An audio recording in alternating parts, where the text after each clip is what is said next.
गांव की हसीन सुबह का आगाज परिंदों और जानवरों की आवाज़ से होता है। सादा लोग देसी नाश्ते के बाद जानवरों के लिए चारा लेने के लिए खेतों का रुख करते हैं। ये जानवर किसानों की आमदनी के साथ साथ दूध, दही, खालिस मक्खन का जरिया है।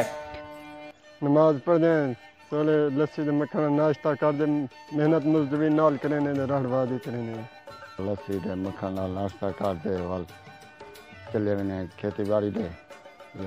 किसान सुबह सवेरे ट्रैक्टर पर सवार होकर खेतों को रवाना हो जाते हैं। मजीद किसानों का कहना था कि काम नहीं करेंगे तो मुल्क के शहरी इलाकों में बसने वाले भाइयों के लिए अनाज कैसे आएगा।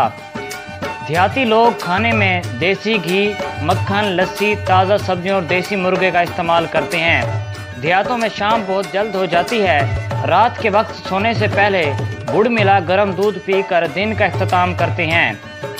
माहिरीन सेहत का कहना है कि गांव के लोगों का रहन सहन इंतहाई सादा है और सेहतमंद है। अगर शहर में भी बसने वाले लोग सादा खाना खाएं, जिस्मानी वर्जिश और जल्द सोने की आदत अपना लें तो कई बीमारियों से बच सकते हैं।